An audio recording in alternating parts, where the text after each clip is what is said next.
Before I continue, let me ask some of you. I did mention about the student exchange program last time, right? During my class, right?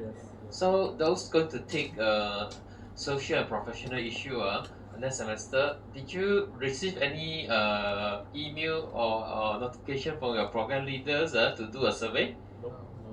Huh? No? No? Any Google form given to you? No? Oh, I think not yet. not yet. Oh, okay. I think some of them already respond. They already responded to the Google form. Okay.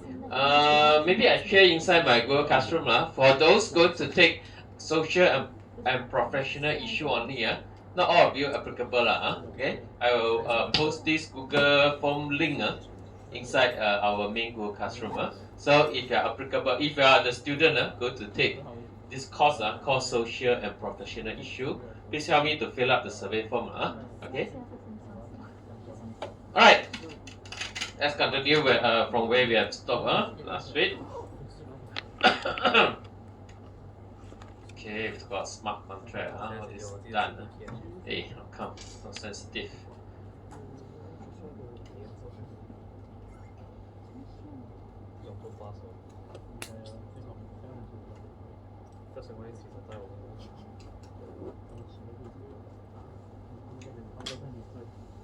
Oh no!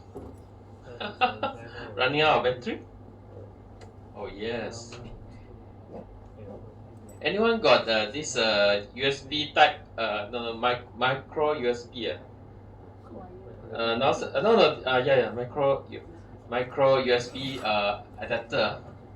No? Oh, using Type C already. Okay, no choice. Today I will stand here. Okay, to control. How come after one holiday all the battery gone? Okay, no choice. Okay, so I cannot move today I will stand here. Alright. Okay, all this we have done. So, micro USB is it? Yeah. Okay, help me to charge for a while. Any socket to charge over there? I have power bank. Or using power bank? No need. Just charge for a while. I think I just need for maybe 1 hour. Okay. So I stand here. What about this mouse? Is it usable? Okay. Okay, can Alright. So I stand here. Alright, so we have discussed about the transactions, so-called life cycle. Okay. So we know that we have 3 types of transaction. I think I have repeated many times. So we can have a transaction to do our deployment, right? This is the first thing we need to do to get our smart contract deployed into our blockchain platform, right? So this is a story. Okay, this is what happened.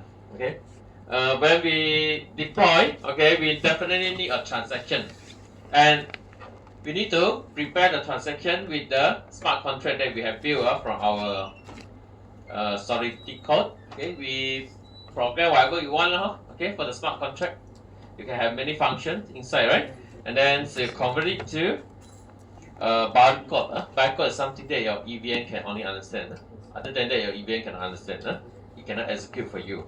So you must turn it into something that EVM can understand and can execute for you. So you put inside, okay, your bytecode inside your transaction. Together with other information like the sender address, okay. Of course, you don't have recipient address in this case because you are doing smart contract deployment, right? You're not sending this transaction to someone, right? Okay, so you don't have the sender address, okay, but you have other information like gas nonce those things okay, but most importantly your smart contract. So you craft, I use the word craft basically to build this transaction nicely okay. Don't worry that if you are using Truffle, they will build for you. You don't need to handle all these things. Okay, usually you do the deployment using a tool. You don't write your own program to deploy. Okay, you can use a Truffle and so on. Okay, so when you have the transaction ready, now it's time for you to broadcast. You cannot build the transaction and just leave it there, right? So you need to connect to the blockchain that you want to deploy, your target blockchain platform. Okay, Correct or not? Huh? Make sense, huh? Okay, but you must know how to connect to your local full node. Okay. Okay, after you're connected to your local full node, then the story, just like previously discussed, so you will be broadcasted. The normal full node will just receive and put inside the memory pool, and then you go to broadcast after validating the block itself, whether it's properly formatted and so on. Okay, whether you got money to pay for the transaction or not. Also, you will validate. Right. Then after that, you broadcast to others also until it comes to a node called validator. Okay, then the story a bit different, right? Okay, so validator will start to build a new block, propose a new block. Okay, whereas the validators, it refers to the very luckiest one. You remember in proof of stake, right? For a time slot, for this slot, I mean for right now, okay, this slot. Usually we have a pool of validators selected. A pool of validators selected for that particular new block, right? Okay. And then among this selected pool of validator, we only can have one very lucky one to be the ones who build the block. The rest, they need to vote okay? Whether the proposed new block got problem or not, they need to vote, okay? So this validator that I'm talking about now is the one very lucky, okay? So this node going to build the block. So your transaction, which is to deploy the smart contract, is included inside already, okay? It's included inside here, okay? This is the transaction ID, basically the hash of your transaction, okay? It's indicating your transaction. So because the transaction fee that you're willing to pay higher, maybe it will be picked up by the validator and put inside the new block. Okay? Together with other selected transaction, okay? Okay, so at that timing, okay, the new block created, and then of course this validator need to send up the build block to others, the proposed block to others, okay? And then the contract address actually created when your transaction has been added into the this block, okay, with all this information. So the contract address, okay, so actually created from all this information, senders, address, the number of transaction the sender has sent, this is called nonce here, and then you do some encoding, and then you do some hashing, okay, at the end you get the address, okay, this is what happened, okay, when you deploy a contract, right? Okay, I'll just go through quickly because we have done this, okay. Alright, next, when we do in function invocation, because this is the next thing you're going to do normally after your smart contract deployment, you want to use the function, okay. So here, because you are going to call a write function, assuming we are calling a write function. Write function means you're going to change a certain state variable, okay, inside your smart contract, okay. All right, same, okay, we need to prepare a transaction for this case, okay. This is the source code of your dApps, okay, on how to actually call a write function. Basically, you need to prepare a transaction. A transaction is needed, okay. So you need to prepare all these the things that you need to have, so that you can actually prepare the transaction, okay. You see here we need ABI, application binary interface, okay, to let your program to know what kind of functions you want to interact with, okay. So I remember last week I asked you to do a homework, right, to find out how you can get ABI for your Remix, for example, if you are using your tool called Remix, right? Okay, so you actually can get your ABI. So now do you know how to get your ABI from Remix now? Anyone? Anyone know? Those who know how to actually get your ABI? This information is important when you want to call a function. Okay, you need to know, okay, about the function that you want to call. Okay, ABI is the things that going to give you this kind of information, okay, regarding the function. So you must have it. Okay, so where can you get this ABI? Okay, the function that you're going to use maybe not your own smart contract function, right? You can call other people's smart contract, right? So you also need to know other people's function. For example, the name of function, correct name the function, the parameter that you're going to pass in. Okay, how many parameter? 2 or 3 or no parameter, right? And what kind of return value that you are expecting? You need all this detail. Okay, and don't worry, you can get all this detail. For example, if this is not your smart contract, then you can go and ask the developer to give you right. This is the first way lah. Or you can actually get from the deploy contract. Deploy contract. So let's say you want to call a function in a smart contract created by someone, maybe 10 years ago. Okay, 10 years ago. Never mind. You just go and search. As long as you know the contract address, okay, and so on. Okay, then you can search from Ethereum Explorer. We have something called Explorer, right? Everyone can access, right? Okay, you know Explorer, Ethereum Explorer. Okay, have seen before. Okay, so you can do a search. Then you can find the smart contract. Okay. Then somewhere there in the UI of the Explorer, you can find ABI, because there is a way for people to do reverse engineering. Okay, for the deploy smart contract, because smart contract is in the form of bytecode, right?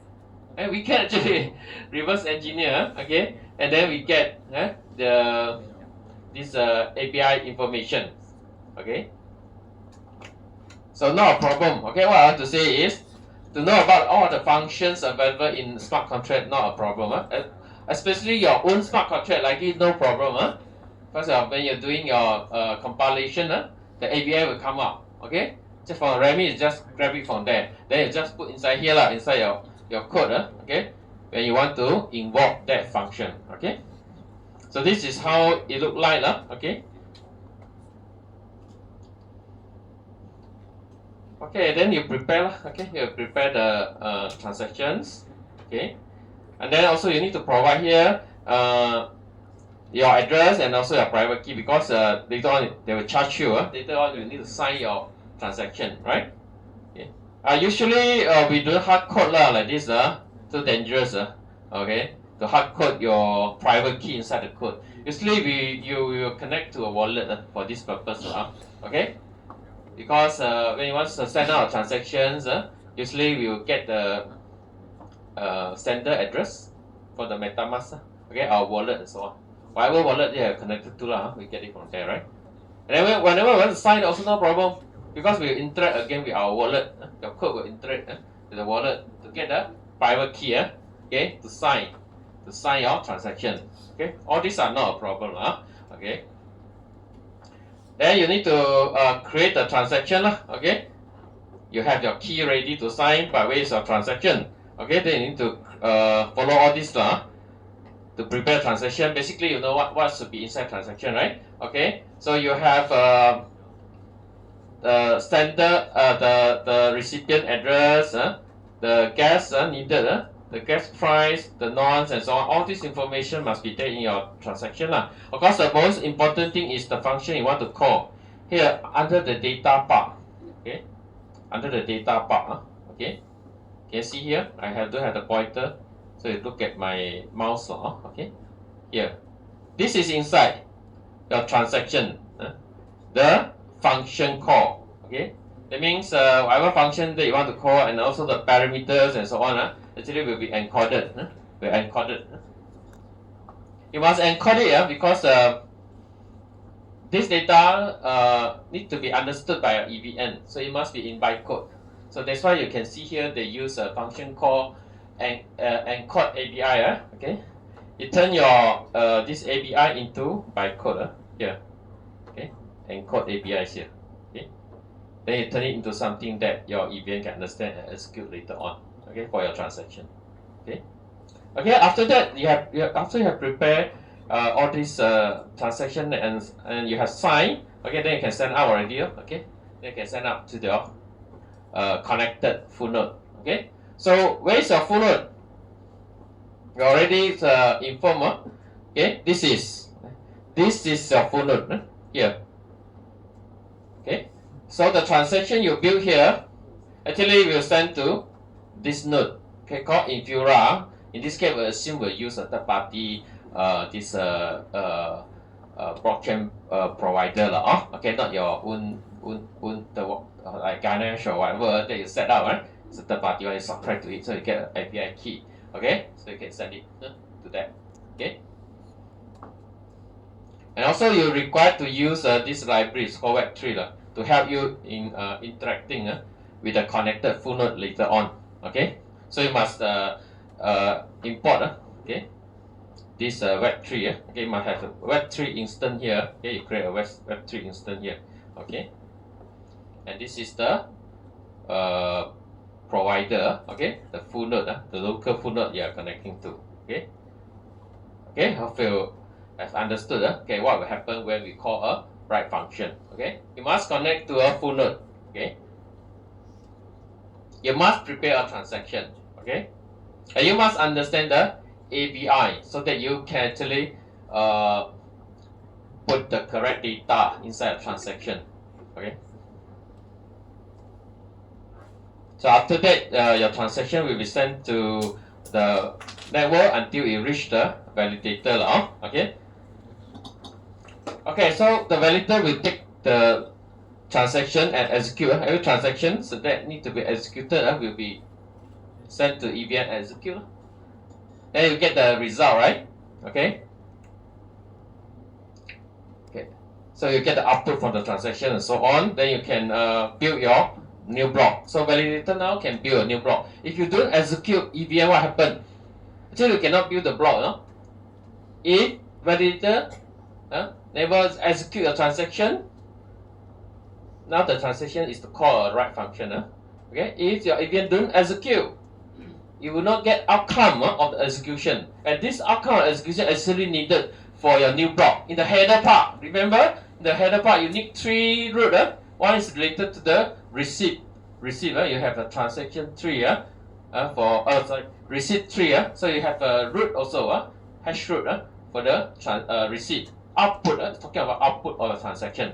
Okay, if you don't execute, then you cannot, you won't be able to build a complete new block, because in the header part there will be a missing information. Okay, so you must execute every transaction.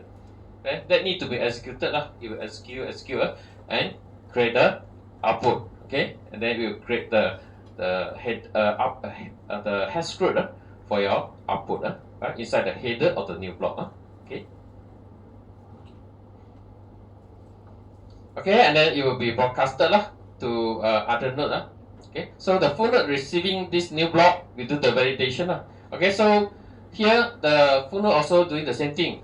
Okay, you just take the new block received and then take the transaction and execute using their EVM, and then they will get the same result. They should get the same output also. So they can double check. Okay, the 3 root that it calculated and compare with the proposed new block. If the same, they are the same, means a valid this block. Okay, then they can actually add to their ledger. Okay, so everyone will do this kind of validation. Okay, now we change the scenario a little bit. We still want to call function. Okay, but now instead of calling a write function, we just want to call a read function. A read function means you just get the value of a certain state variables and so on in your blockchain. You're not going to change it, not going to update the value of the state variable. Okay, read only. Okay, read only. Okay. For example, here. Okay. So here is different. When you want to, when your this program want to read function only, it will not create any transaction. Remember everyone, in this case transactions is not needed. You don't need to craft a transaction just now like when you deploy a smart contract or when you call a write function. Okay, here you just make a message call. Okay, so send a call message to this JSON RPC component here. Okay, don't worry, you don't need to handle this. Basically, we're handled by your web3.js, the library that I'm using. Okay, so just make a code. See the difference? You don't need to prepare here. Okay, your DF don't need to prepare any transaction like just now. Okay, just make a call. This is a message call. Prepare a call message. Okay. This is an example on how to do this lah in your DF. You can see the difference. Okay. So some part of it okay, actually is similar. Of course, you need to import the the library that you use to interact with your full node, which is called the web3.js lah. Okay, and then you need to indicate okay the local full node that you are connecting to. All these are the same, right? No change. You must connect to the Ethereum first, right? And then you see we also got ABI information needed. This is also no change because you still need to know what about the function that you want to use, right? Okay, even though you are not calling a write function, it's a read function. You still need to know. Okay, when I want to read the value, what kind of parameters I need to pass in and so on. You still need that information, right? So you cannot run away from getting the ABI needed from the contract that you're going to interact. Okay, and then this part also the same law. Okay, this is contract address, and then the okay. You can see here, it never asks for a private key, right? There's no private key information needed here as compared to the previous example when you want to call a write function. Is there any private key here needed? No, right? Okay, you don't need to hard code the private key, or you don't need to connect to MetaMask to get the private key. Why? Because no transaction, right? No transaction, no private key needed. Okay? You don't need to sign a transaction because no transaction was to sign in this case. Okay? So here you just made the function call. Where's the function call? Something like this, okay? Yes, contract dot method dot. This is a function that you want to call. The name of the function is called get value, and then dot call. This is the way you invoke the read only function. Okay. Focus on my mouse. I'm pointing to the right place. This is how you make the call. And after you make this call, then it's up to the web3.js to handle for you those this low level communication RPC, JSON RPC okay, protocol web3.js will handle for you. You don't need to do anything. You just need to make the call, and of course it must indicate the name of the function that you want to call, and this function is a read only function. Okay. And more information about the function is here. Yeah? You see, this is the name of the function. Okay, and then this will be the output that you can receive, and there is no any input parameter needed. Okay, so you must give this information. Okay, before you can call the function. Okay, you can look into the example on your own. Okay, so here, after receiving this call message from this program, right? Okay, then you will take from the contract address, because in the program you mentioned the contract address, which is here contract address that you want to interact with. Okay, so it will find okay the contract address and find the this contract, find the function also. Find the function also. Okay, it will just take the function, the program for that function. Okay, and then execute at the EVN. You will not use other function because you want to call that get value function only. Okay, so it will send to this EVN for execution. Okay, then it will execute here. Here EVN will simulate. Okay, I use the word simulate is because after executions, I'm not going to update anything. Nothing will change after execution because this is read only. Read only. Nothing will change. No any state variable will change because of this execution. Okay, and this also not recorded as a transaction. Okay, so you won't see in your blockchain, in your Ethereum, that there is a transaction record there. There's no transaction because you are calling a message call. Okay. And this all happened everyone need to take note of this, because no transactions, okay? So everything happened here. Local full node, you can see here. There's no need for you to broadcast anything because no transaction for you to broadcast also. So when you are trying to involve a read-only function, it only happen inside your full node. What's a full node? Your local full node, okay? The one that you have prepared, okay? Or like Infura, the node that you have already subscribed to. Okay, so all the things happen there only. It won't go beyond that. It won't be. This thing will not be broadcasted to other node for further processing and so on. No, because no transaction. No transaction means it won't go out from your local full node. Okay, everything happen here, right?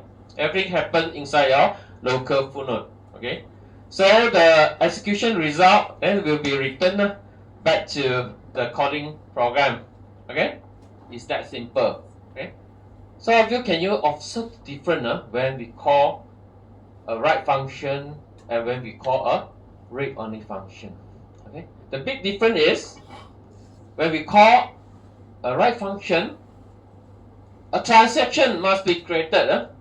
Okay, transaction must be created, and then you send to the local full node, and the local full node will broadcast to the rest, right? Until everyone receive the transaction for this write function invocation, right? So it invoke A1, right? A1 need to execute the function also, right? Okay.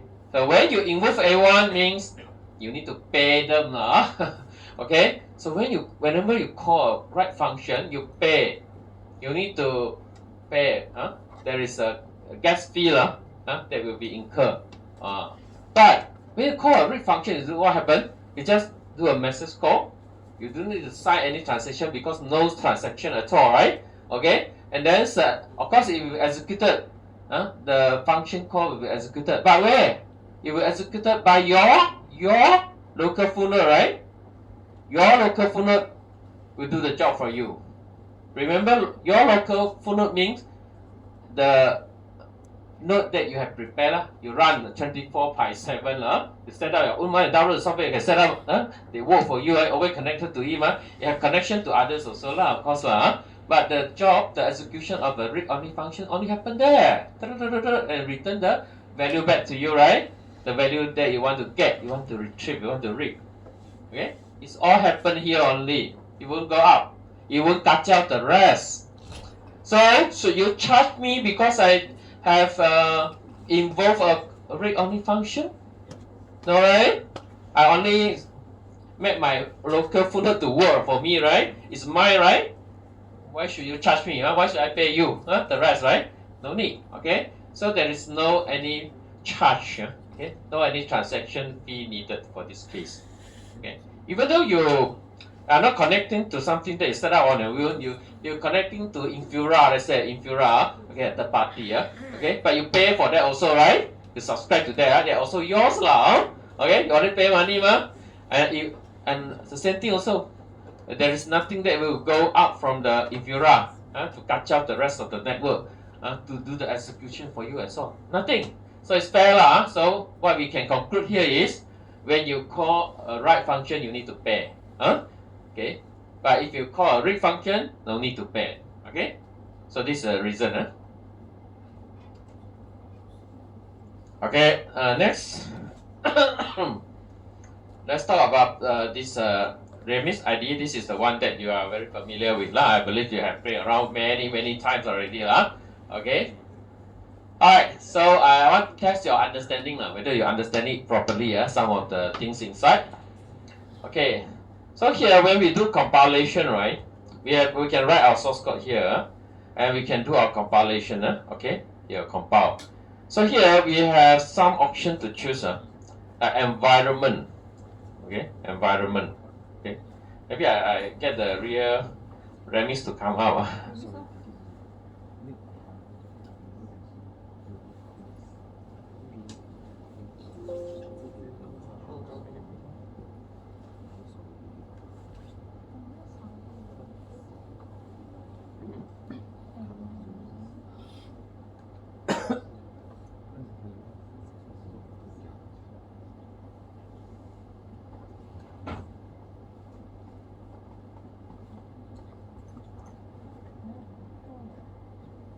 What is this?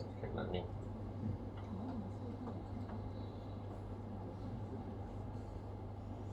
Okay.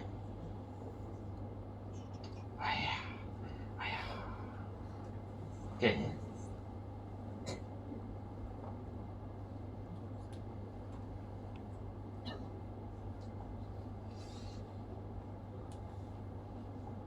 Okay, let's simply go and compile one now. Okay.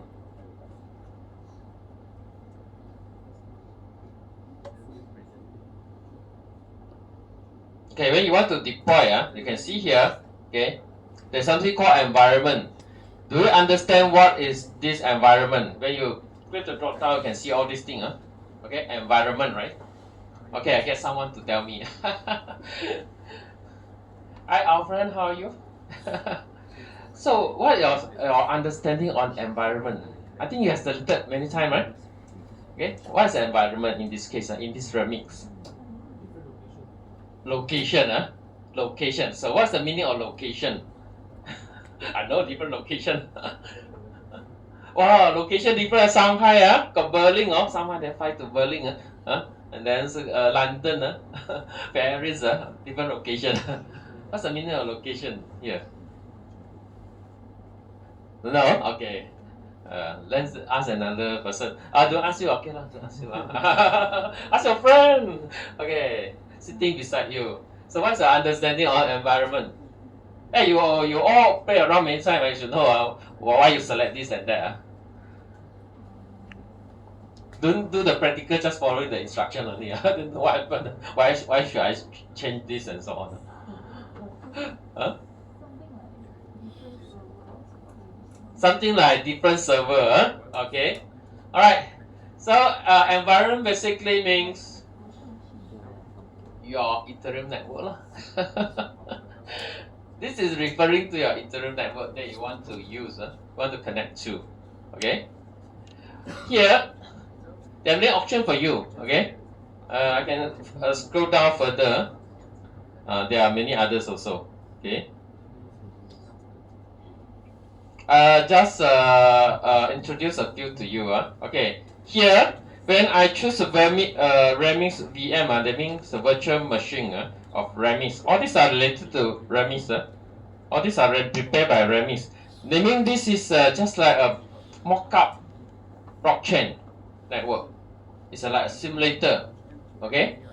You know, when I say blockchain's network, you can imagine, a lot of nodes running the same software connected to each other. A lot of nodes over there, right? All connected, right? Okay, this is your image on blockchain network, right? Okay, but here, because Remix is very handy, okay, it can let you to connect to a blockchain network quickly. Okay, of course, you cannot connect to the so complicated network, so you do a simulation, actually a simulator. Okay, so you run a program that just like a blockchain network. Okay, you can deploy smart contract there. You can invoke function from there. It's just like your blockchain network. Okay, but it's not the real one. It's a simulator, and then this simulator is prepared by Remix itself. When you come to here, when you look this Remix, this Remix IDE, right? Okay, so it comes with this Remix virtual machine. Okay, then you have a blockchain network that you can connect to. Okay, that's why you can select this one. This is the easiest one. Don't need to do anything. Very senang. Okay, it come already with your Remix, and it give you many options. You can see last time students use this one because this one only recently recently added. These are all the same, but different version. Because Ethereum already got different upgrade. Okay, different upgrade. So when we have Berlin, after Berlin, this version is called Berlin, the Ethereum version. Okay, after you upgrade to London, okay. After some time, you upgrade again to Paris and then Shanghai. Last time students use Shanghai version. You don't ask me what are the upgrade happen. I just want to let you know it's very normal. Okay, frequent update happen to Ethereum. And recently, you need to choose Cancun. Cancun is a city in Mexico, if you don't know. You know Paris, you know London, right? Cancun not famous, huh? Okay. So it doesn't matter, right? Which one you choose, okay? You won't see any difference, okay? Because you just want to deploy the contract and so on. As long as there is a blockchain network that you can connect to and then you deploy, it's fine for you, right? Okay. It won't see much different, okay? However, it's best to you for you to connect to the latest one, okay? So even though this is a simulator, but the protocol and so on all upgraded. Even the simulator is a fact one, but you make it more realistic, okay? So it also follow the upgrade, all the changes, okay? So A1, you choose this one, Remix VM, okay? This is a very handy one. When you do have MetaMask and so on, you use this one. Okay, when you have MetaMask, then the story change. When you want to connect to MetaMask, I do have MetaMask here. So you select this one. I do have MetaMask, so I cannot show you. Okay, injector provider. Injector provider means your MetaMask, the extension-based wallet. Okay. When you want to connect to MetaMask, you select this one, A1. Okay, injected provider. Then you ask, because the environment means the blockchain network. Okay, Remix VM I can understand, because there is a simulator, fact one, the blockchain network there inside the browser already, okay, come with Remix, Remix provide you that facility. When I choose injected provider, that means it depends on MetaMask. Okay, so to which blockchain network that you are connected to is very dependent on MetaMask setting. Okay, so in your MetaMask, you connect to, let's say, testnet, then your environment is testnet. Okay, so injected provider means MetaMask, and which actual blockchain network you are connecting to depend on what setting you have done to MetaMask. Okay, in the MetaMask you can choose different network, right? You can connect to mainnet, you can connect to testnet, you can connect to your custom HTTP provider. I mean your own, the one that you set up. Okay, so it depends. Okay.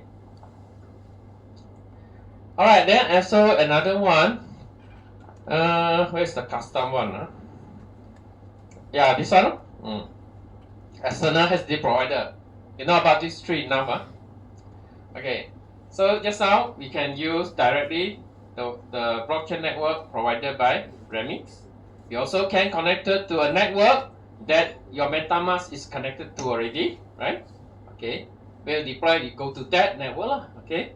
And the third one is you're not connected to Remix, you're not connected to MetaMask, you connect to a blockchain network that you set up, your full node, your local full node. Okay, you also can point to that from your Remix, or you can point to that. Okay, so this is the external HTTP provider.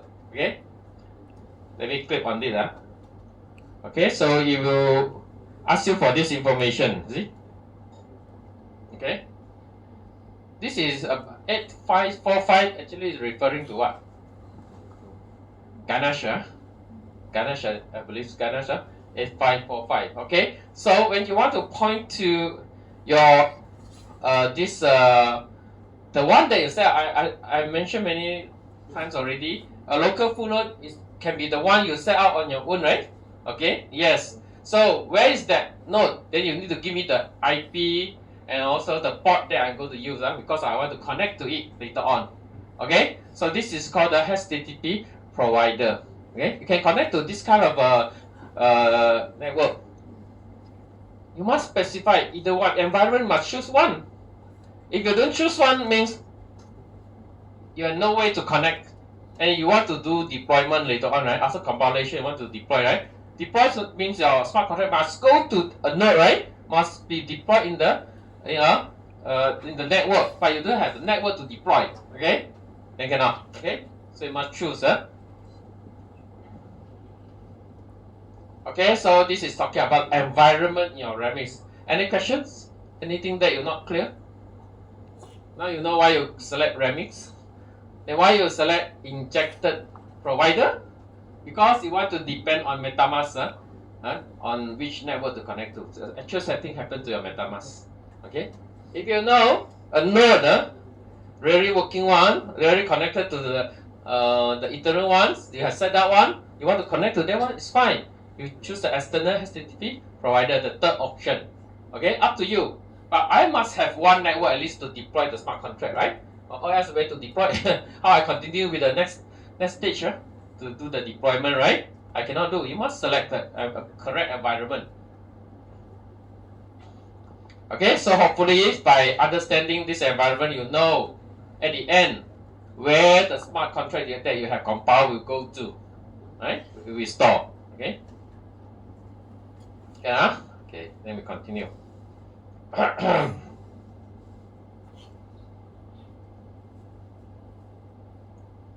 Okay. So this diagram gives you an idea. Actually, we have just discussed just now, using the example remix. Is my pointer usable now? Got it. Can at least the pointer can use. Yeah. Okay, can Alright. Alright, so if we are developing our smart contract using remix, okay, we can do the deployment to blockchain network. Okay, this is blockchain network. Okay, you can deploy to remix VM. You don't want to deploy to the actual one. This can be testnet, can be mainnet, and so on. Okay, if you don't want to connect to this, you can connect to this VM, because this one you need gas, you need to pay. You must have this ether, right? Okay, no matter it's a fat ether for your testnet or the real ether for your mainnet, you need that one very lecture lah. Okay, so you can choose to, because you just want to test initially, because the final production one you need to deploy to the real one. But for testing, it's okay. For example, to test a smart contract, you can just use the this VM, Remix VM. Just now you have seen, you have Remix VM London, Remix Cancun, and so on, right? This is the one. Okay. So that's why you don't need to get money and so on. They give you directly the account, the ether, 100 ether and so on, right? I'll give it to you for free. So it's very handy. You can choose. Okay. If you want to connect to maybe, you can also connect to a node that you specify in your MetaMask. Okay, for your deployment, no problem. This is the injected provider, the option called injected provider. Okay, let me connect to through this MetaMask, and then it depends on MetaMask. MetaMask maybe connect to testnet, connect to mainnet, and so on, or even connected to your the node that you set up on your own, right? Okay, and then the third option that I have explained just now is this one. You set up your own one, right? And it is connected to the real network. Connect to the real network, and then you just need to specify the IP of this node and then the port used by this node. Okay, then later on you can connect to this. You can deploy the smart contract to this node. Then it will be broadcasted, the deployment transaction will broadcast to other node. So there are many ways. Okay. Okay. Still on the same part and the environment part. Okay, so for you to interact, we use the word interact. Interact means you call function. For you to call function in smart contract, you at least need these two things.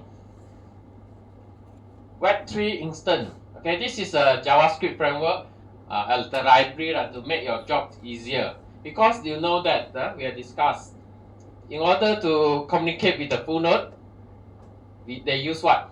JSON, RPC. Do you understand the protocol well?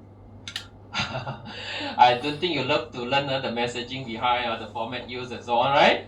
These are all very low level one. So you through a library we settle the job, right? Okay. So we need someone to help us for this communication. So we use a Web3 instance okay, to interact with the this Ethereum node. Okay. This is the Web3 instance library. Then you create a new instance. Okay. Then second thing, apart from this, you also must know, okay, who to connect to. Okay, who to connect to, okay, when you want to interact with a smart contract. Let's say a developer already deployed a smart contract there 10 years ago. The contract address is there. Okay, now I want to interact. I gotta jump and interact, okay? I might have someone that connected to the network first. Then I connect, my program will connect to that node. That node is sometimes we call it local full node lah. That I always mention, right? You must connect to that node, and then from there you can actually access to the smart contract that has been deployed by others. Okay, so this is the Ethereum node. This provider means, okay, the Ethereum node. Okay, so basically how we identify that Ethereum node that we can connect it to, it will help us to connect to others. Okay, I need to know IP address and also the port number. Right, then I can actually connect to it. Okay, connect to the provider. Okay, so you must have a Web3 instance to help you to do a lot of job for your program, and then you need to have someone to connect to. Very important, so that you can interact with smart contract. Right? Okay, for this instance, it can come from just this is just the same It's just the same, but the name used a bit different. This is a 1, 2, 3 the three-way Okay. Okay, about same thing. Where you get this web3.js from? Okay, if you are connected to MetaMask, this web3.js MetaMask can provide to you.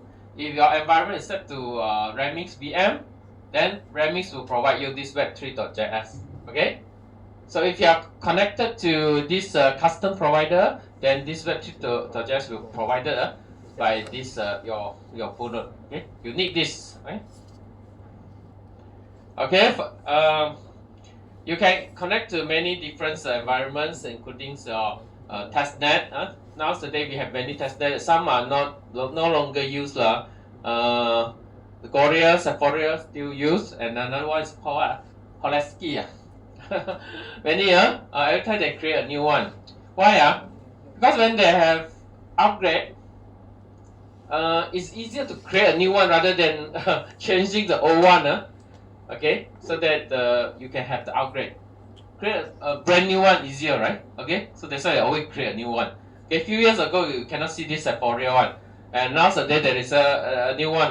Maybe I can include here for your information. Oh, we need to update.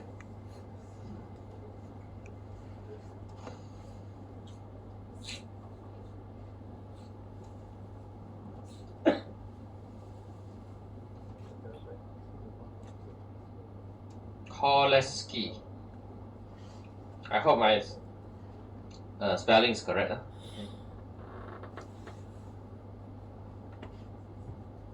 Okay. So in future also, I believe there will be new testnet coming in also. Alright.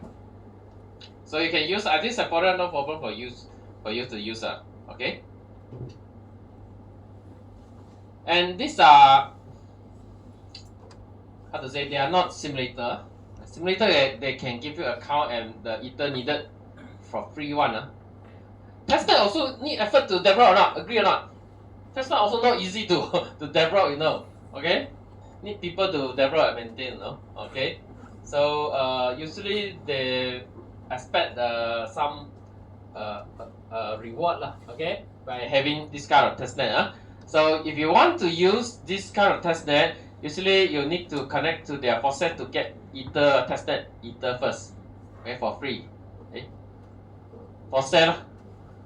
I think you all know how to get the free Ether, right? I think Dr. Garrett should have taught you the way. Okay, not easy, and very good nowadays. Last time, one day can give you a lot of Ether. Now you, let's say Sephora, I cannot remember. Only 0.5 Ether is it per day? Only every day only give you 0.5 Ether. This is not the real Ether, The test Ether also so good, 0.5. So every day you need to ask, request. And I encourage you to request every day, because if you are in your assignment, if you need to use a testnet, then you need to have Ether to demonstrate. At that time, if you don't have enough balance for your account, then you cannot demo, right? Better, everyone. Yeah, those especially those members in your group, they goyang kaki one, ask him to collect the job assigned to him, collect free eater every day. Okay, don't let him goyang kaki. Collect. It's very important because later on no money, then how to go to demo to Dr. Garrett. Okay. Okay, then the language used for smart contract, because today's big topic is more on smart contract, right? Okay, so we have a dedicated language called Solidity. Okay, the one that you are learning. However, if you don't want to use it, you actually can use Sandler. Okay, for some of the platform that still support other languages. Okay, not only Solidity, you can use. Let's say you're a Python fan. Okay, you can use this Serpents, Vipers, and so on. Although they are not so common, you still can consider you to use all this. Okay.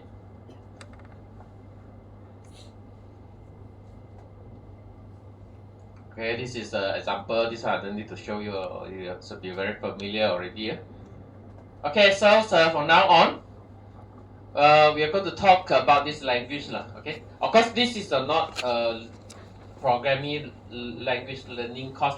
Okay, of course, you need to learn, but this one, as long as you have a strong foundations on programming, to take up a new language is not so difficult. Because you should have learned a few languages before. I think you have learned C++ before? Before this? No. Java. Okay, Java. Okay, Java's very close. Java. I want to learn Java. Anyone didn't learn Java? No? Everyone have learned? Okay, Java. Okay, okay. Maybe you have PHP and so on. Okay. So more or less the same now. Okay. Foreign languages are more or less the same. Maybe syntax wise a bit different and so on only. Okay. So why we have so many language already? We have C, C++, Java, C#, PHP, Python. What else? R language. Some of you from any data science student here? Any data science student here? No.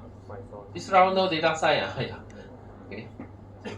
Okay. Why since we have so many programming languages available, why? My question to all of you why we need to create a new language called Solidity for you to write smart contract? Why? Right? Create out so many, Why the smart contract?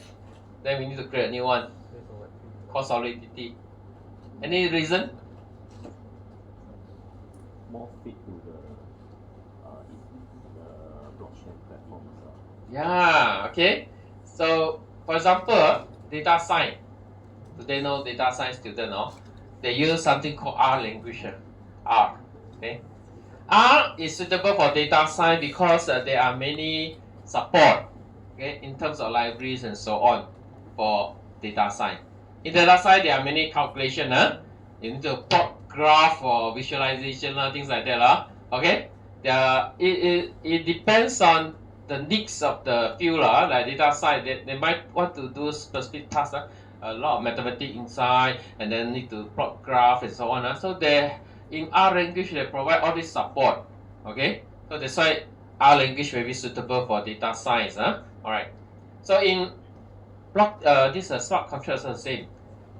Because some specific needs okay, in smart contract, then it make the existing languages might not be so suitable. Right? You cannot give a good support. Okay, so they brought a new one to give us those support that we want. Okay, without this support, maybe very hard for us to write smart contract. Okay, you will see a few examples later on. Okay. Okay, so today we are going to go through some of the items here. Just a quick one because I don't want to treat this as a programming language learning class. Okay, what's the time now? I need to control the time. Okay, 1 hour to go. So can I have 2 minutes rest? Okay, everyone can go to toilet. So I have 2 minutes rest. I take some water first.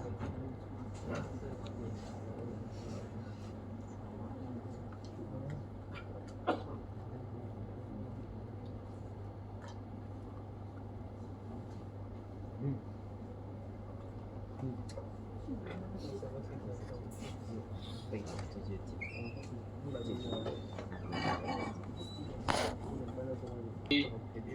right? SG4. Alright, let's go to a little bit. Basic data type. Alright. Basic one, it means very easy. I can go through it fast. Okay? So, try to understand what's called step variables. Okay? So, in your smart contract, you can define a lot of variables, right? So, they will be stored. All these variables will be stored. Then, if they are stored, then they are called step variables. So, these are the basic. Okay? Just like the normal variable that you declare in any programming language. Right? This is how you declare. Nothing different. Okay, I don't need to talk too much. Okay, specific one. This one, specific one. That means usually not available in other programming language. Okay, specific data type. Okay. So here, these are the 3 commonly used specific data type. Okay, in Solidity: address, mapping, message. Right. I think you have seen these 3 specific data type many times in your smart contract. Okay. First, the address. Okay, address.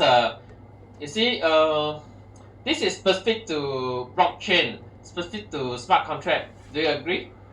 Yes, in Java, do you need to frequently use address? Because the address here is referred to user also. There is no username and password. Okay. Your address of your account represent you. Okay. If you have the private key of that account, then you are the owner of that address.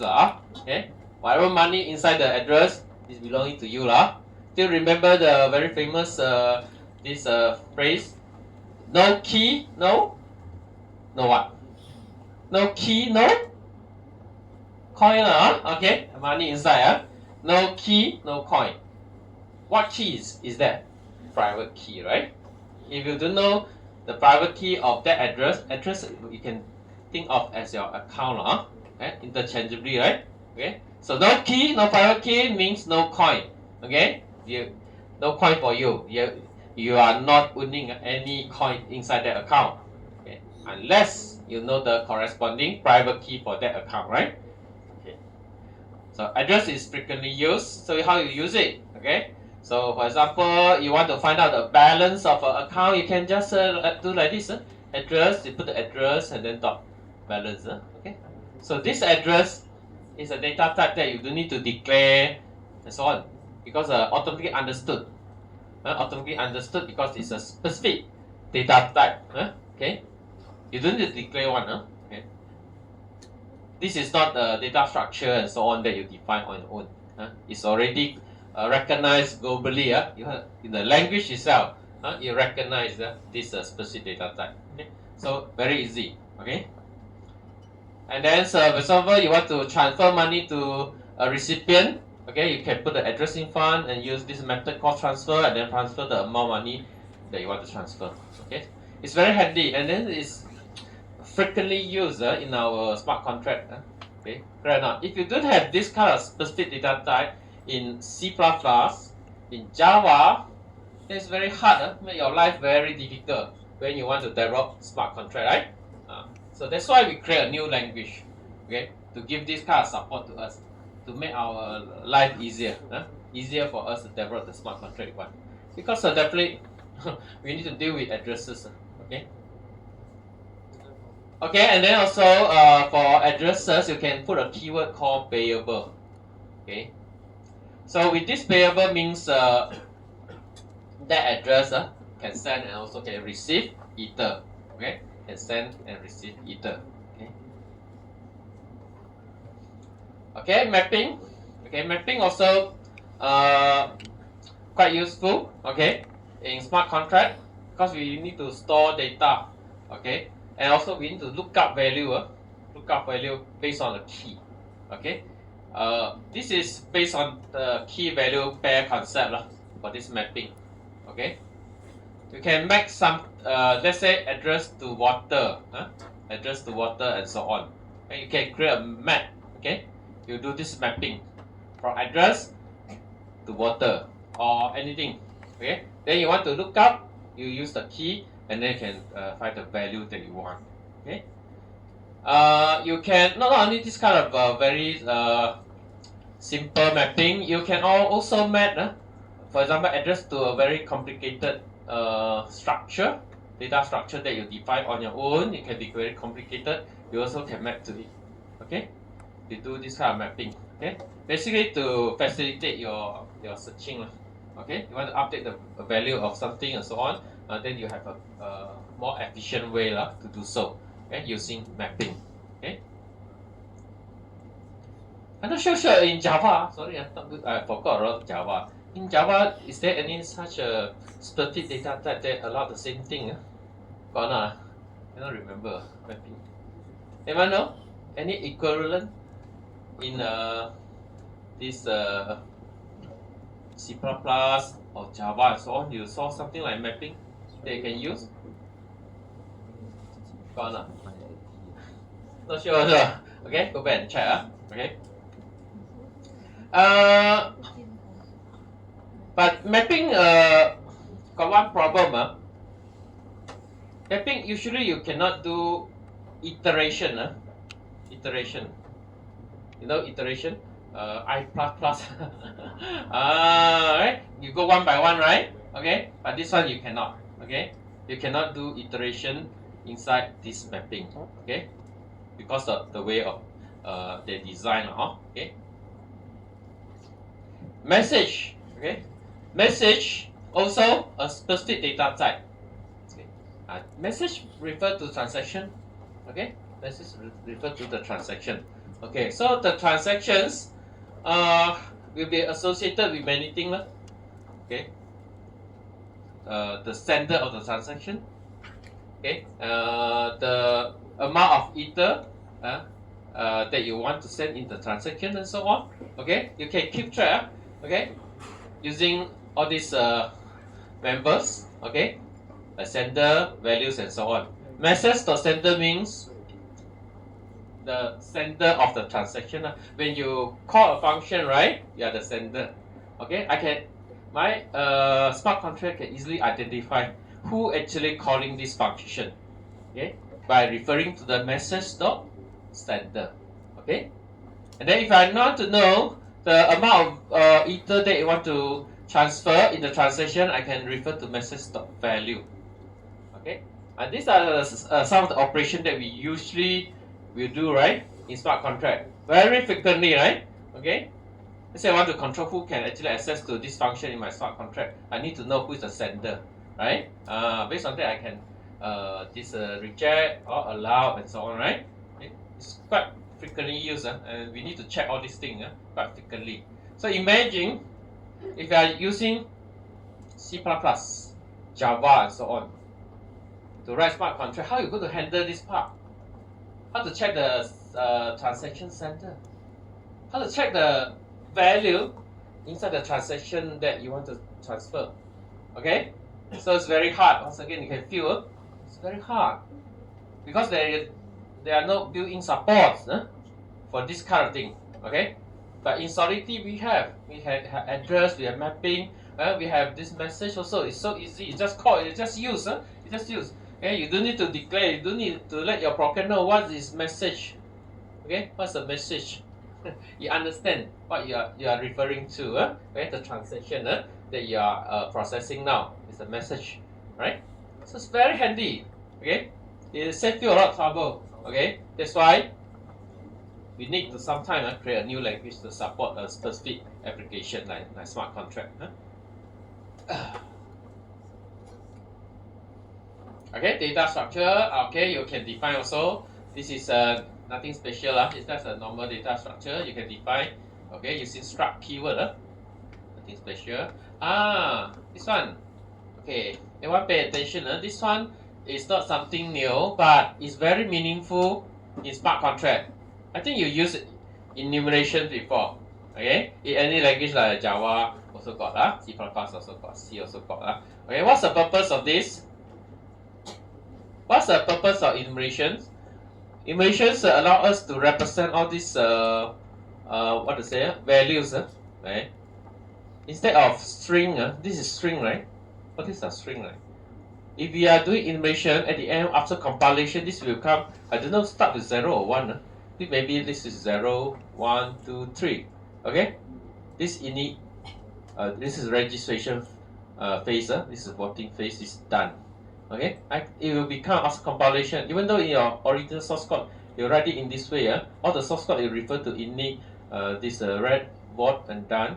But at the end after compilation, all this value will be represented by integer. Starting from 0 or 1, I cannot remember. Okay, in the sequence, 0, 1, 2, 3. Okay, or 1, 2, 3, 4. I don't know which one. Okay, maybe 1, 2, 3, 4. Okay, so what's the benefit? What's the benefit? I think in your practical you should have learned. Okay, so our friends, what's the purpose for us to use enumeration?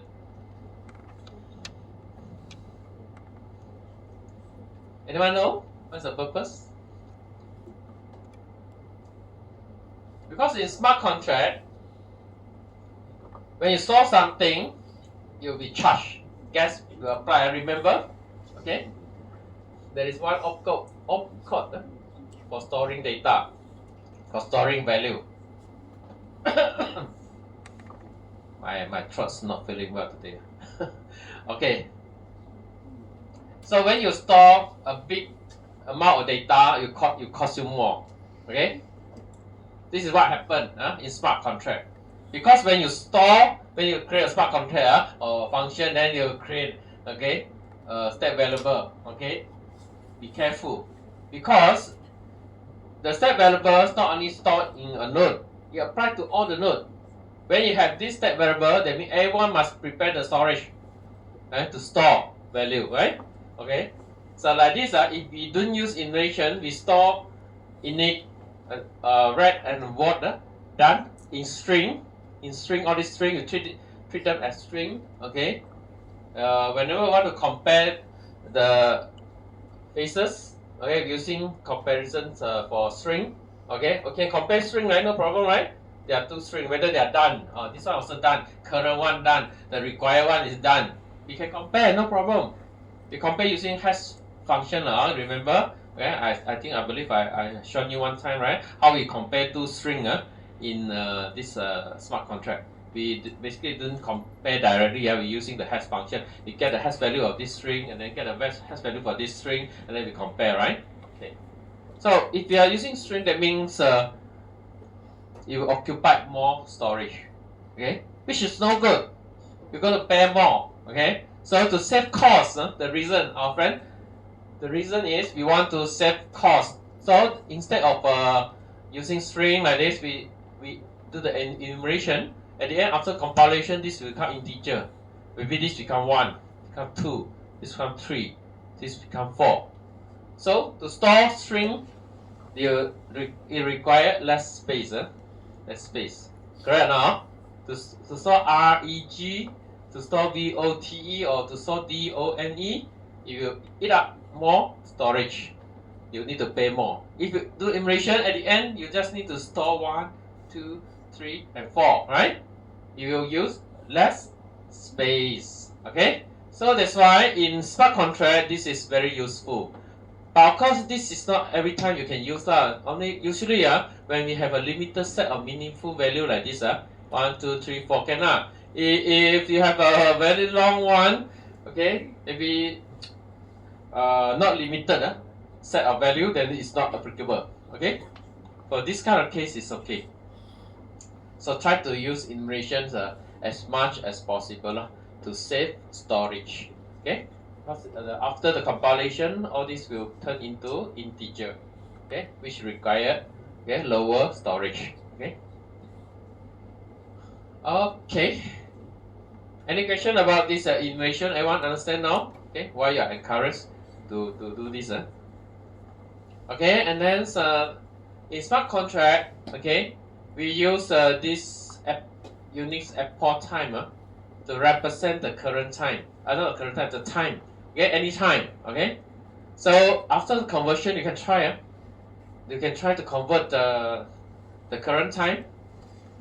When we talk about time, we tell the year, month, date, hours, minutes, seconds, correct or not? Okay.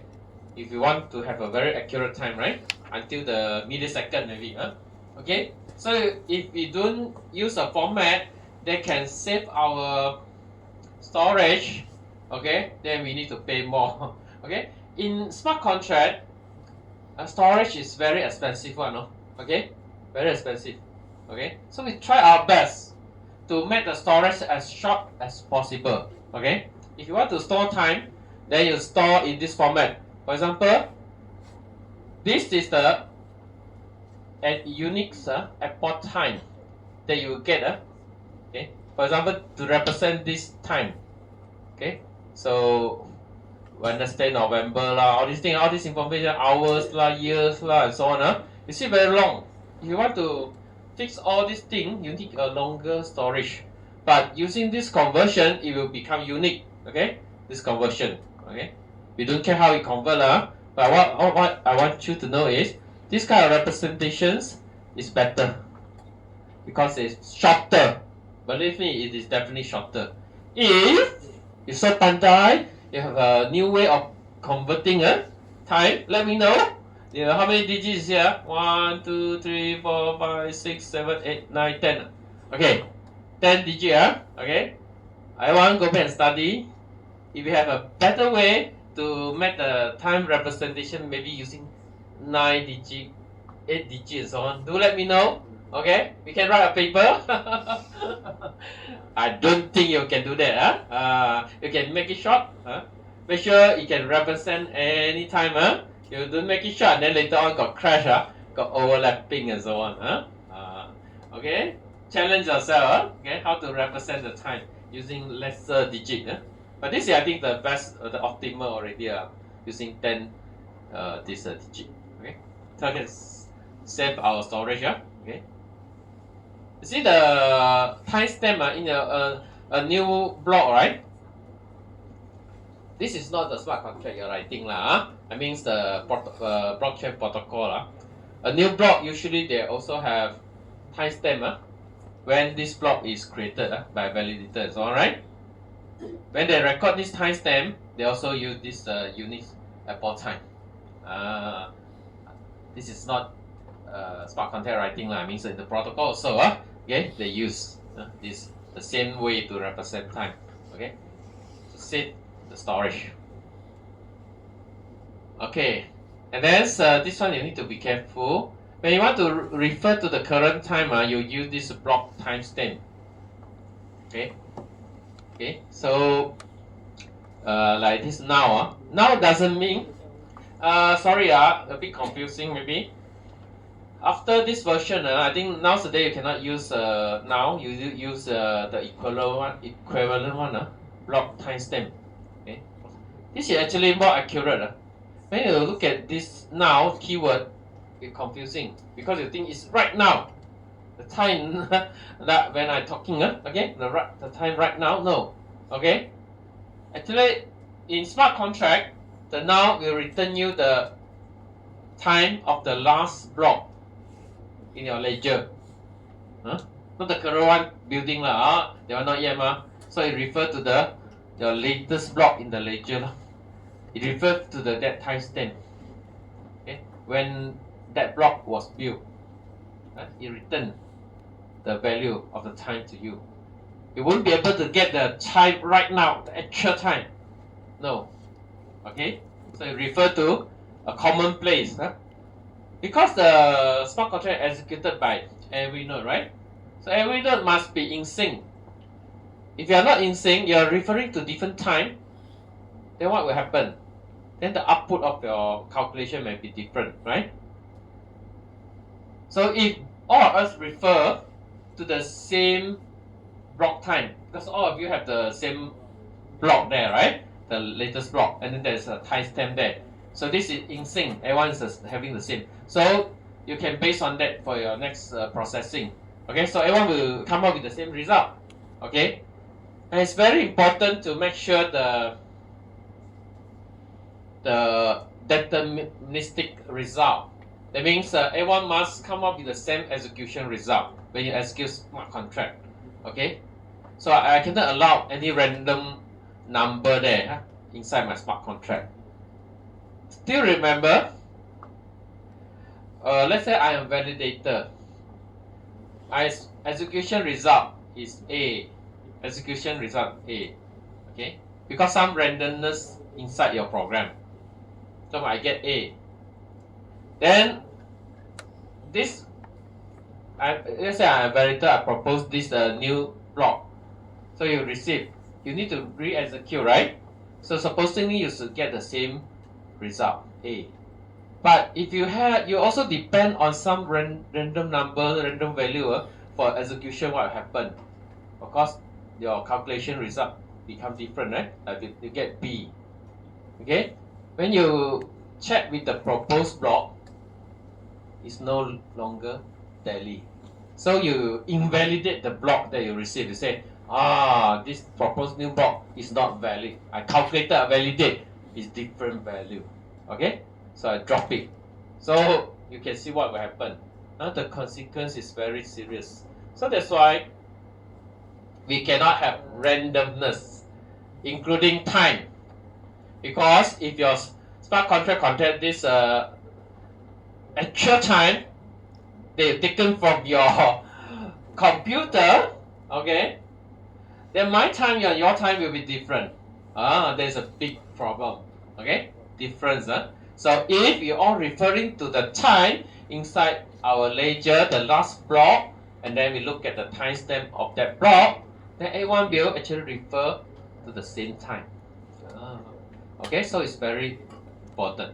Okay, can you understand? Okay, right.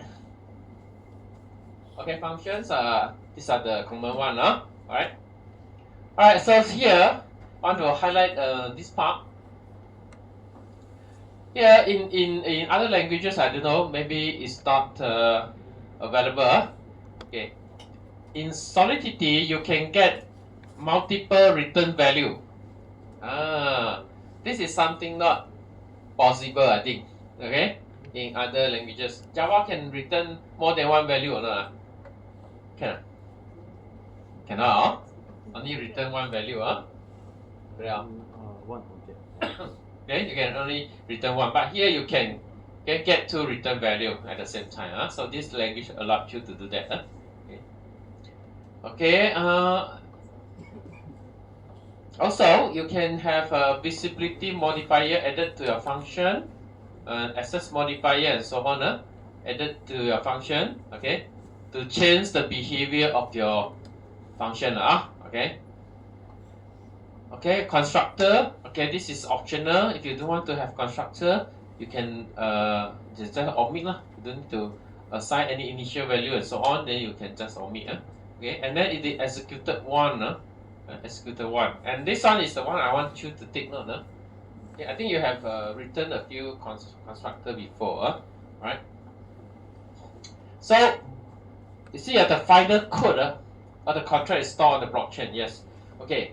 So when you deploy your smart contract, your constructor will be executed during the deployment. Okay, your constructor will be executed, and then after execution, that particular code will become the final code and stored inside your smart contract. Okay, so it becomes the final code. Okay. So we don't know before the execution of your constructor, we don't know what will happen to your code. Okay, we want to execute the constructor, see what kind of initialization you want to do and so on, right? Then we do it Okay. After doing that particular code, okay, will become the one we store inside the smart contract. Okay, not your constructor. Okay. So remember, after the constructor executed, this is normally during there's a deployment time. And then we also have access level of function. This is normal.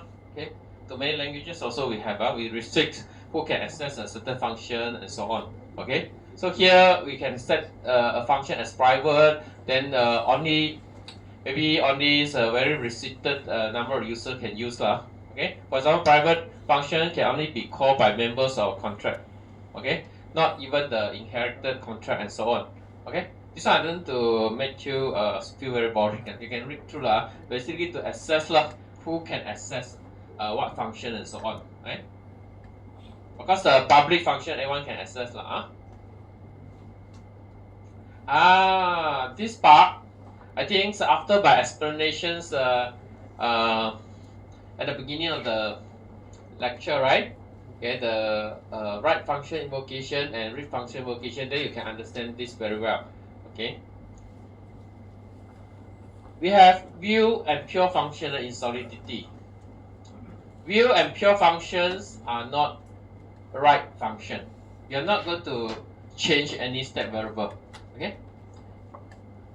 View functions, you only refer to certain variable. Okay. You refer to certain variable, okay, but you never write. Okay, this is reading only. Okay, for example, you check limit. You can this one only check the limit, so you refer to a step variable, maybe called limit. You read the value of limit, right? So you read only. This is read only. Okay, so you can put this view function. Okay, pure. This is not only not writing, it also not referring to any step variable. It's not referencing to any variable. This one you need to check the value of certain step variable, right? Okay, only you can get the value, right? But here you don't even need to do so. I don't need to write anything. I'm not going to change any step variable, and at the same time, I no need to refer to any step variable. Okay, don't need to check the value. Don't need to read. Can you give me any example of function that doing that? Never going to update anything. Not going to write anything. Not going to retrieve anything also. Got such a function or not? Got lah, many. For example, mathematical calculation, multiplication. Multiply two numbers. A multiply B. In the function, I pass in parameter A, parameter B, I just multiply and return, right? Fair enough, multiplication. A multiplied by B. Okay? You pass in the function A and B, the value, and then you do the calculation, and then return. So in this case, this function, we're going to update anything or not? No, right? The A and B parameter does not consider as a read. So no, it's just a parameter coming into a function only. Okay. Because you are not referring to any step variable that in your smart contract. Right now. Okay? You just take in the parameter passing, I multiply and then return back to you. Right? So I'm not updating anything. At the same time, I'm not referring to anything. Fair enough. Then I can give you the return value already. So this is also an example of pure function. And this example even easier lah. Okay, the function is return true, always return true. Okay, you call this function return true. So I'm not going to update anything. I also not going to write anything, right? Okay, I'm not going to write anything, not going to read anything. Okay, so it's a pure function. So in this case, this kind of function we can put a pure keyword here, lor. Okay, pure keyword. Okay, what's the good thing about this? Because as I mentioned to you, when we want to invoke a function, it depends on whether you are invoking a right function or read function or a pure function, right? Then the flow will be different. I think we had discussed in detail. The flow will be different, right? In right function, transaction will be created and broadcast. And then it is just a view function or pure function, just a message call, right, to your local full node, and then your local full node return the value to you, right? Okay, so we indicate using view and pure here is because in your API later on, you know what's API? API is let us know about functions in smart contract, right? So if you indicate view and pure, then I can know from the API this function is pure, this function is view. Then when someone use this function inside the program, then we know which part to follow. To need to craft a transaction or not, need to broadcast a network or not. Oh, this is just a view function calling. Oh, just a message call enough, right?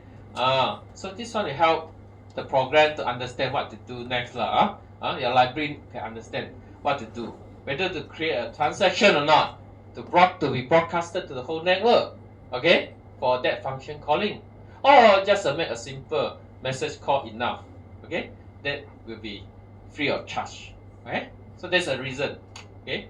You indicate pure and view here, your ABI will look different, okay. The information of view function and pure function will be inside your ABI, okay. Okay, good. So here, view function and pure function configuration, no money needed. Okay, you want to call as many times as you can, no problem. Okay, view and pure function is free. Why? Because it's executed by your local full node, the one you set up or the one you subscribe to. Okay, it's okay because it will not involve others nodes in the network. Okay, because it is not a transaction.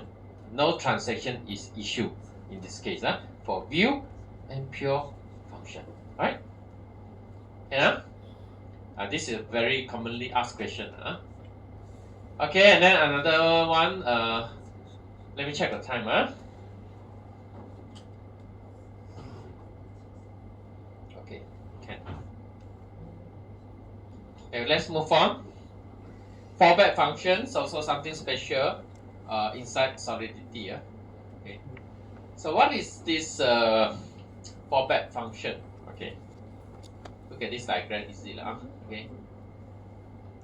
Okay. So when you receive money, when someone made a transaction, and then there is a value, okay, indicated in the transaction. In the transaction, there are two parts. One is called data. One is called value. Value is the amount of ether you want to transfer. Sometimes you can just call a function without the need to transfer ether. So the value part will be empty. But the data part, of course, contains the function and the parameter that you want to use in the function calling, right? Okay. So when you receive ether, that means there is ether. Okay? So how you should, how your smart contract should handle in this way? You receive ether, so the message dot values got some value there Someone want to transfer ether to you to your function, okay, to your smart contract, okay.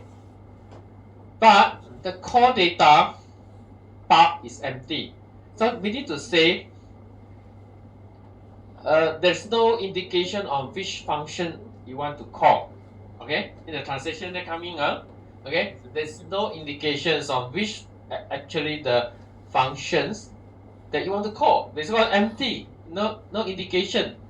If you are calling a function, usually you let me know the function identifier. That means the something okay, a function name the parameter and so on okay. Then we hash it, and then we get one identifier actually. So we don't have that, okay. We don't know what function you want to call, or sometimes the function name is wrong. The function name is wrong. You indicate wrongly. It can be right, okay. You tikam only you don't have the API, just simply tempat okay. Of course you still can make the transaction, okay, but you cannot find any corresponding this function in your smart contract, so you don't know what this sender want to do, okay. But of course the prerequisite is you receive money, you receive the message dot value got some amount of ether, but the core data message dot data is empty, okay. So this kind of scenario, okay, will be handled by this fallback function, okay. So it depends whether you have this receive function or not. If you have this receive function, then the money will go to here no problem okay. If no, then your fallback function will be called, okay. The fallback function that we are discussing now will be called. So this is the scenario. If you do have this also, okay, then you do have this, then you execute the fallbacks also. Okay, so the fallback function that in your smart contract will only not executed when you have this receive function inside your smart contract. Okay, of course we only consider this when we have these two things. This criteria, you receive money, and then there is no any data inside your core data. Okay, and these two things happen, only will involve your fallback function. Okay, so usually this is a very rare case, very rare case. Okay. Okay. So here it allows you to do something. Okay, this is how we define our fallback function. The function name is very special. You cannot call it any other name. The function name should be fallback only. Then we know this is a fallback function. Okay, and then there is no input parameter and no return value. Alright, very simple, very special function. No input parameter, no return value. Okay, but the name is called fallback. Okay, and then it depends on you what you want to do. Maybe you want to log the event and so on. You can do something here. Okay, you can do something here. Okay, so usually the fallback is very short. Right? It's very short because the default gas limit for this fallback function, if I'm not mistaken, only about 2,300 unit of gas that you can use. You cannot do too much of thing, so you must make it very short. Okay, to do something here. Usually we do a logging only in this case, a very big case. Okay, so remember this fallback function only execute when these two things happen. You receive either in the transaction, okay, the sender of the transaction can indicate how much of ether they want to pay to your smart contract. Okay, but there is no any core data. Okay, there is no any clear indication on the function. Usually if the sender mention clearly what function is that, then we don't need to consider all these things. Okay, only when the core data is not clear, okay, only we will call this fallback function. Okay, if you have receive function inside, and receive function will be this executed, or else fallback function, this one, whatever I have written here will be this executed. Basically, the idea is to cater for some exceptional case, something that we never expect. Okay, this always happen, right? Okay, something that we never expect. Okay, so you want to do something, then you can use this fallback function. Okay, so this is a special function in Solidity to handle this kind of situation. Okay.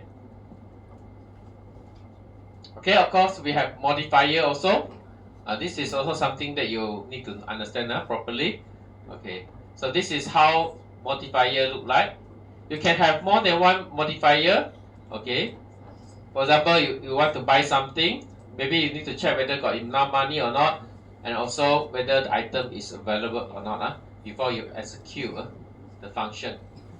Okay. So this is to save unnecessary code execution. Okay.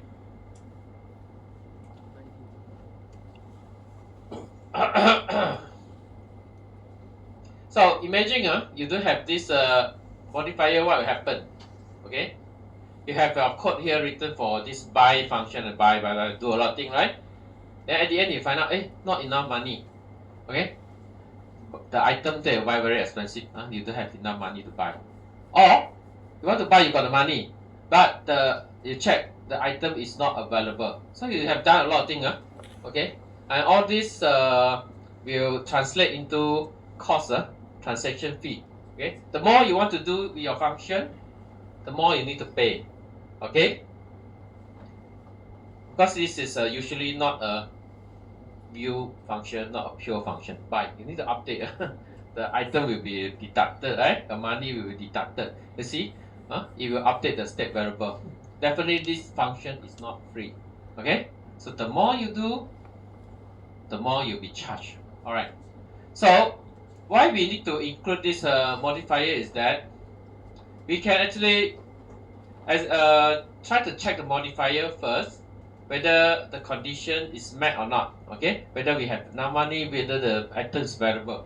Okay, so that we can skip some of the code inside the real function. Okay, before you enter the function, maybe this is a function. Okay, you check these two things first.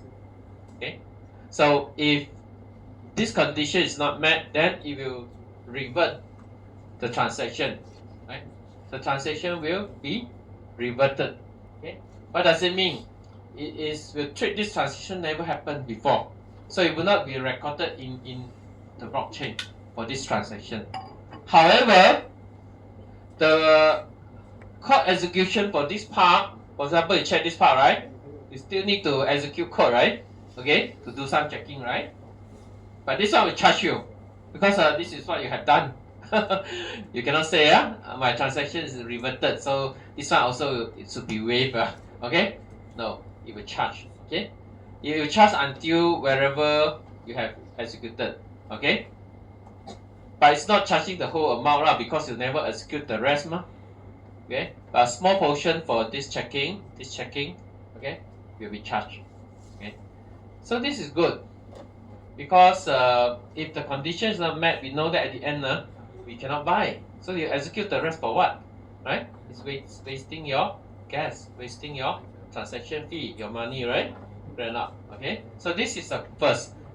And this modifier is always put in at the entry of the function. You can see here, entry of the function. Okay. Okay. And executed before the execution of the function begin. Okay. Before you run the real function, okay, it execute those modifier to check. And in your practical, you have a lot of activities that make use of modifier also. You can notice okay, why we put the modifier at those function. Okay. Okay, and then also it use a required function and revert function inside your modifier usually. Okay, like this. Okay. For example, we can have a modifier something like this. Okay, and then we set the criteria. Okay, if the criteria is not met, then we reverse. Okay. Okay. For example, the current stage is not equal to the required stage. Okay, we do this checking whether now we are at the right stage to do something.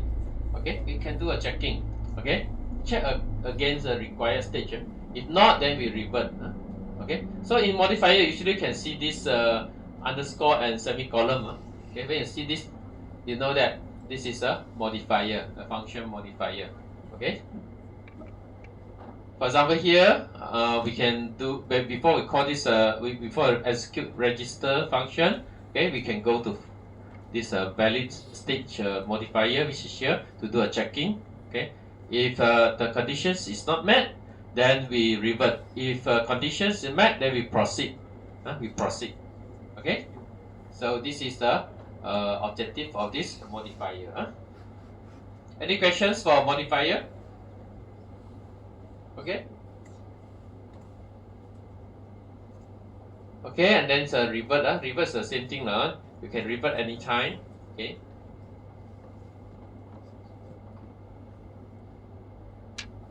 And then there are some differences between required and this revert. Okay. This is where you want to check a very complicated condition. Here is very straightforward. You see, this is a very simple checking. It's not very complicated. Just to check whether the required stage is met or not. Right? It's a very simple checking. Sometimes your checking can be complicated. The condition can be very complex. Okay, then you can use revert. Okay, you can use reverse. You check because you need to check many rounds, many conditions. Okay, then you can determine when you want to revert. Then you revert. Okay. If you have a very simple one, you just put required because you only require one condition. Okay, so you can use required for this purpose, but the purpose still the same. Okay, so when the condition is not met, we revert the transaction. I hope you understand what's the meaning of revert. Revert means whatever that we have changed during the transaction execution will be returned back to the original stage. Let's say before that, I have already changed one variable from 1 to 0. Okay, for that transaction. Okay, I've done this change. Okay, but when I revert, I mean I need to change back. Okay, just now from now 0 back to 1. Okay, so it looks like nothing has happened. It looks like nothing has happened because in the event log and so on, and in the history of blockchain, there is no record on this transaction. It's like as if it never happened before. But the fact is, you have been charged with certain amount of money. Okay, this is the meaning of revert. Okay, assert is something common to make sure this is true. This is available in other languages also. Okay, now the last part that I want to discuss a little bit is event logging. Okay, in smart contract. Okay, so why we need to have this event mechanism? If you have played around with Remix, you know that actually there is a very simple UI in your Remix, right? You got all the buttons and so on.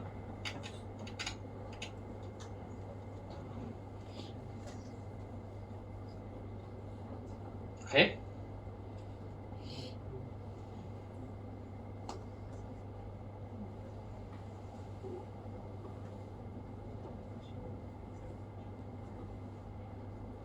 Okay, something like this, right?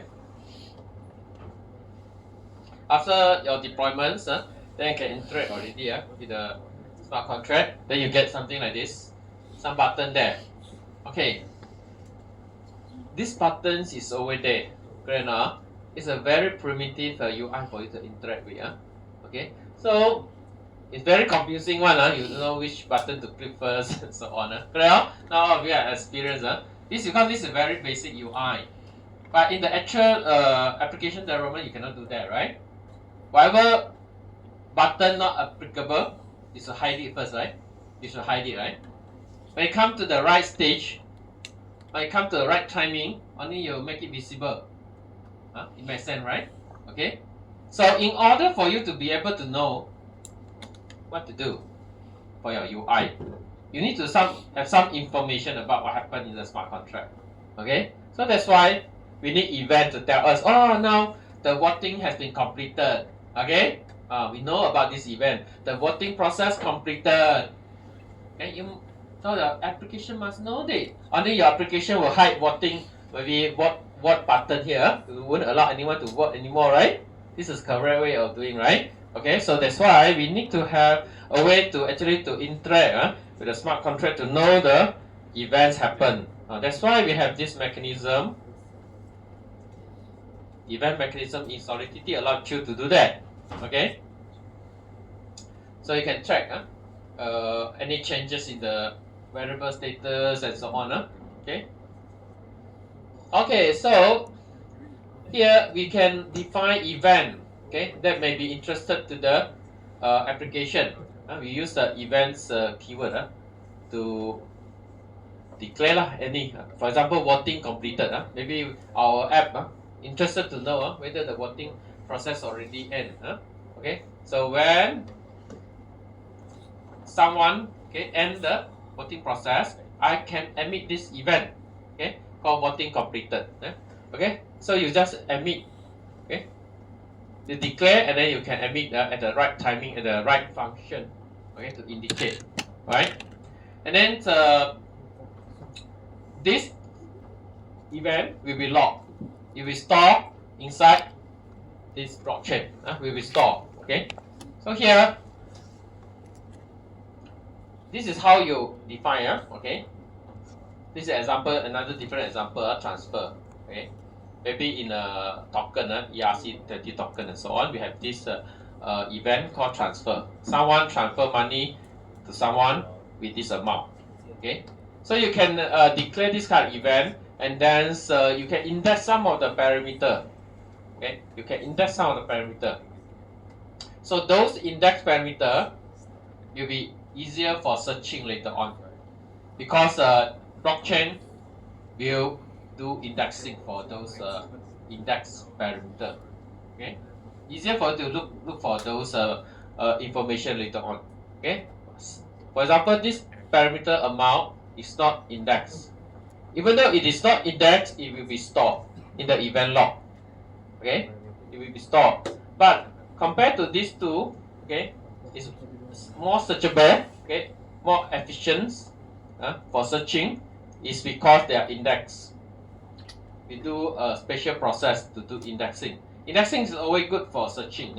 Okay, we don't talk about how to index this complicated mechanism, but the purpose is to allow efficient searching later on. Okay, for those that are not indexed, never mind, it's okay, they will be stored. But when you want to search, it take a longer time. Okay. Okay.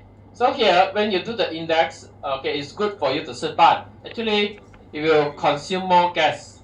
When you declare this kind of event, right? You see, you index one parameter and then two parameter, then it costs you more gas. Okay. What's the time? 53. Yeah, it's 3 already. Okay. Okay, so you will actually require more gas because all the node need to do this indexing, extra effort, right? And then also you need to prepare a separate storage for this index, okay, to store all these parameter. Okay, that's why it costs more money. If you want to index more, but actually maximum only three parameter can be indexed. Okay, you index more, then it will become more expensive. Okay. So basically, remember, index keywords is to allow you to do the searching easier. Okay. Alright, so if you want to know about the events, then you can actually subscribe. Okay. So your web3.js, your friend, remember web3.js, the library you are using your program, right? Okay, can help you to actually subscribe to certain event. Okay. So let the library know what event names you want to subscribe to. Then whenever the event happens, okay, and then you will get your program will get from the library the event, event information. That's why you can always keep track on the changes or the event happening in your smart contract. Okay. Okay, maybe you can come back the next time for this part, because the times now is already 55. I need to give you the pin code first.